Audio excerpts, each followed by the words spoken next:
The 1982 FIA Formula One World Championship was the 33rd Formula One World Championship for drivers and the 25th Formula One World Championship for constructors.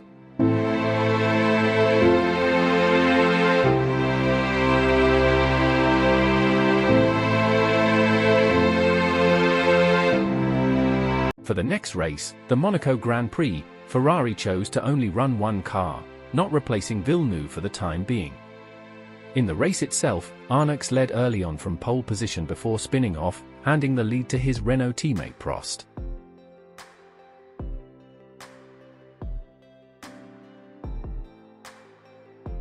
The latter in turn built up a massive lead, but a light rain shower in the closing laps triggered a chaotic finish. Prost crashed out, handing the lead to Patrese, still running the Cosworth-powered Brabham BT49D. Patrese spun on the penultimate lap and stalled, allowing Pironi into the lead, followed by De Cesaris.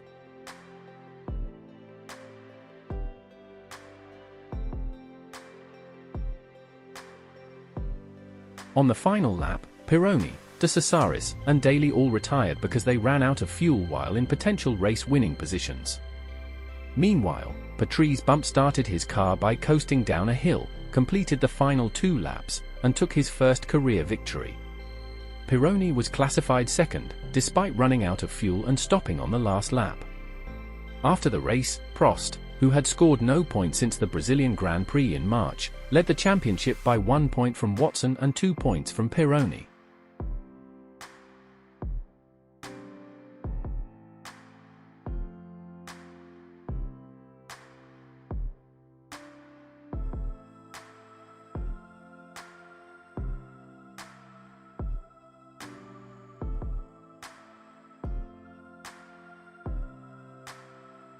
The next race was the inaugural Detroit Grand Prix, which was marred by lack of track preparation, delaying the practice session on a circuit that had never hosted a motor race before. During the shortened qualifying session, Prost took pole position ahead of De Cesaris, with Rosberg in third. The big surprise of the day was defending world champion Piquet, who failed to qualify as his Brabham BT50 had engine problems and the spare car was not performing well either. In the race, Prost led comfortably until an accident between Roberto Guerrero, Elio De Angelis and Patrese led to the race being suspended. De Cesaris had retired at this point and at the restart, Prost led Rosberg and Pironi. A problem with the fuel injection slowed Prost down, handing the lead to Rosberg.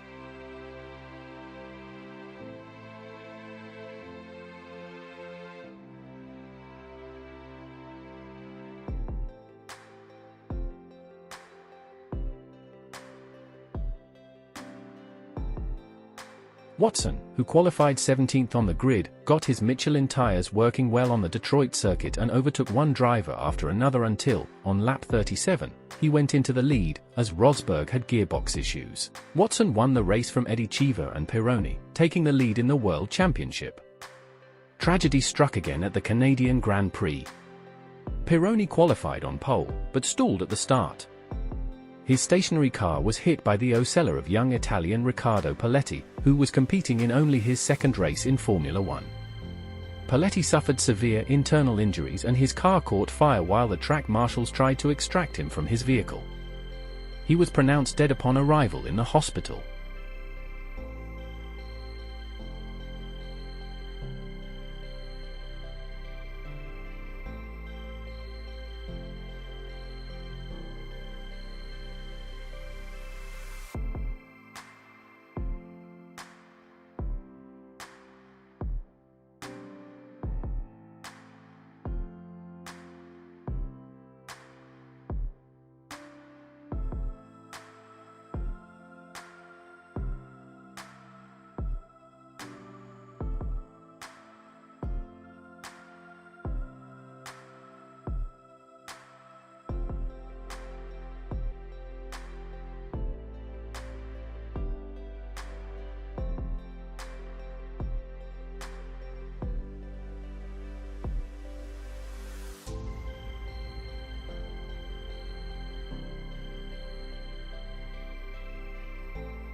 The race was restarted and won by Piquet in the BMW-powered Brabham ahead of teammate Patrese, still in the Cosworth-powered BT49D.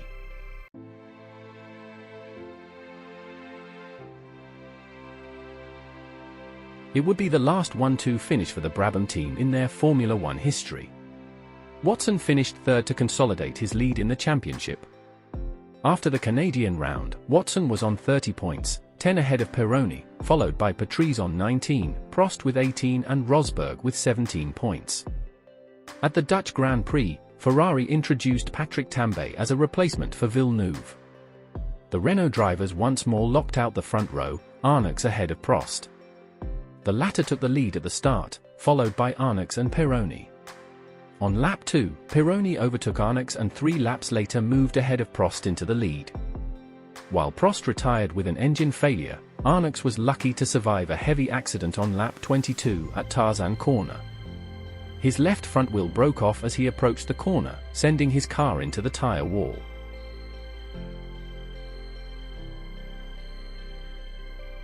Pironi won the race without serious competition, ahead of Piquet and Rosberg.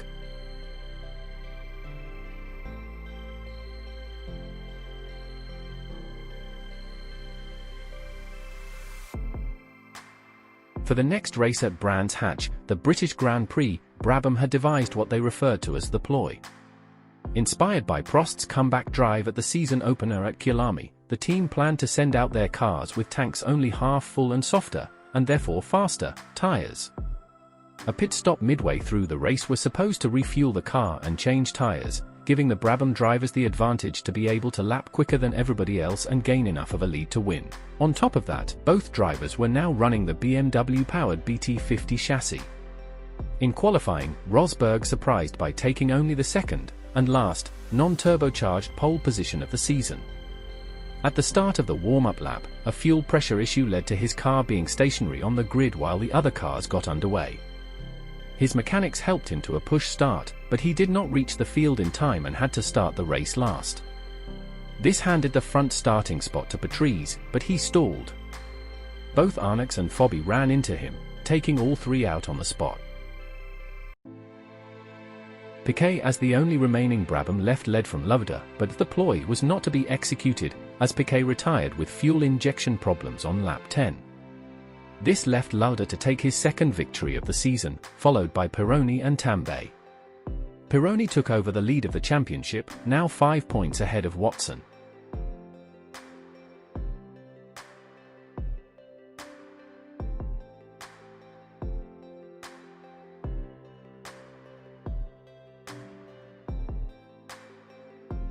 The Renaults were dominant at their home race, the French Grand Prix at Circuit Paul Ricard. Arnoux qualified ahead of Prost, and with Prost being better positioned in the championship, the team decided that if the cars should run first and second, he should win. Arnoux did not honor the agreement and took the victory ahead of his teammate, much to Prost's dismay. Another heavy accident marred the race, as Mass ran into the back of Mauro Boldi at Senna's corner. As Mass's car slid towards the barrier, it was catapulted into the grandstands full of spectators. Although several people had minor injuries, the accident did not result in any fatalities or serious injuries.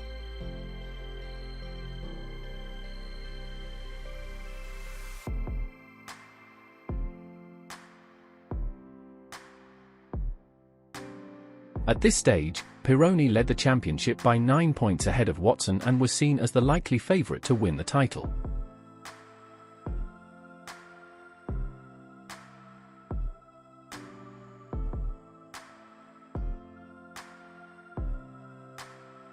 At the following event, the German Grand Prix at Hockenheim, Pironi qualified on pole position, but collided with Prost's Renault in wet conditions later in the session.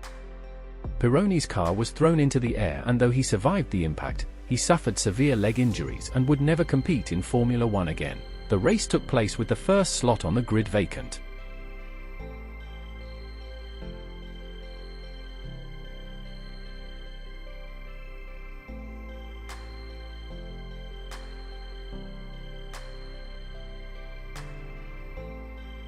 Brabham were again attempting to employ the strategy of having their cars refuel and change tyres halfway through the race.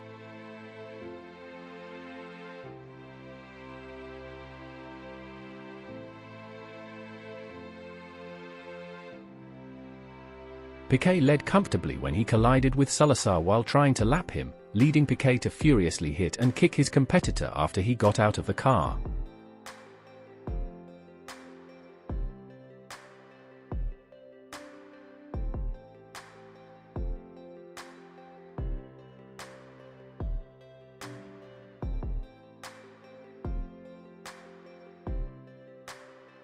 Tambay went on to win the race for Ferrari, his first victory in a Grand Prix, ahead of Arnoux and Rosberg, who was now third in the championship.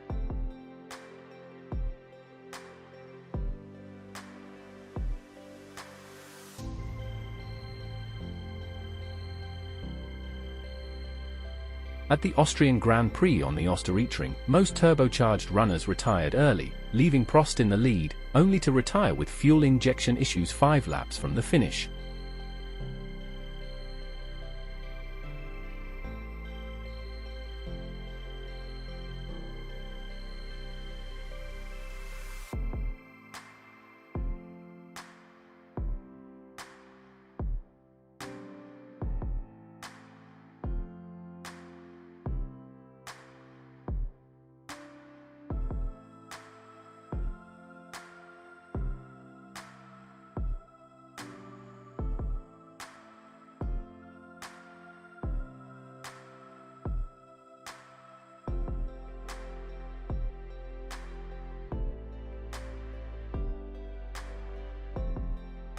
This left De Angelis and Rosberg to fight out the race victory, with De Angelis reaching the finish line 0.050 seconds ahead to win his first ever Grand Prix.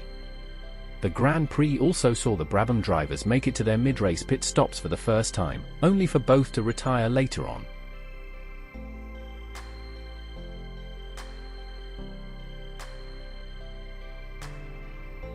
Rosberg in turn achieved his maiden victory at the next race, the Swiss Grand Prix, held at the Dijon-Prenois circuit and scheduled for 80 laps. The Renaults of Prost and Arnoux had qualified on the front row. Rosberg, consistently lapping quicker than all other drivers, was held up by de Cesaris, but eventually found a way past him.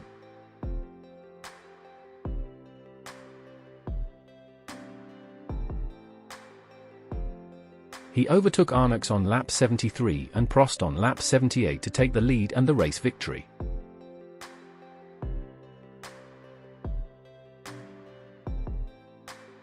In doing so, he also took the lead in the championship.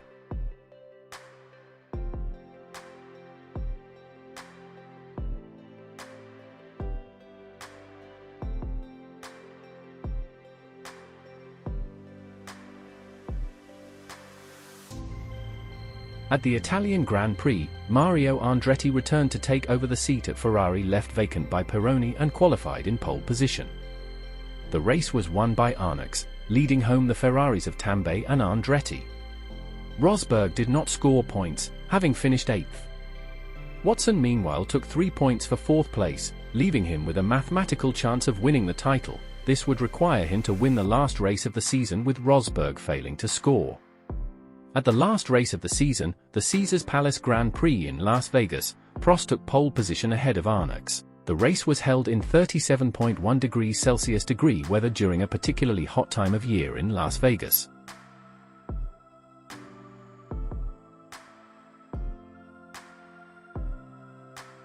While Arnoux retired from the race itself, Prost was hampered by blistering tyres to finish 4th.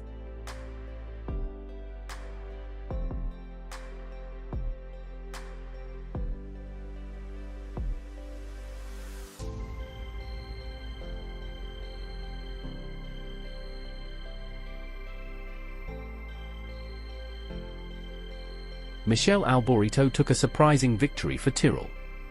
Watson finished 2nd, meaning that Rosberg's 5th place finish was enough to secure the title.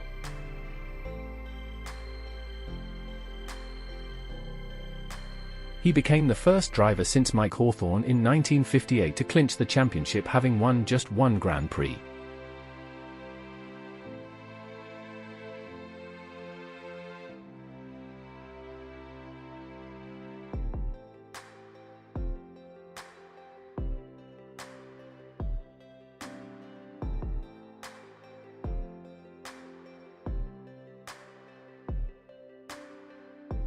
The 1982 season was the last for Lotus team owner Colin Chapman, who died on the 16th of December, 1982, having suffered a heart attack. Following a season touched by tragedy, clouded in controversy and enveloped in excitement, FISA announced that the ground effect would be banned for 1983 to make the cars safer. Overall, the 1982 season saw 11 different winners in 16 races, with no driver scoring more than 2 victories. This included 9 different winners in the same number of consecutive races. 5 drivers scored their first ever Grand Prix victory: Patrese, Tambay, De Angelis, Rosberg, and Alboreto.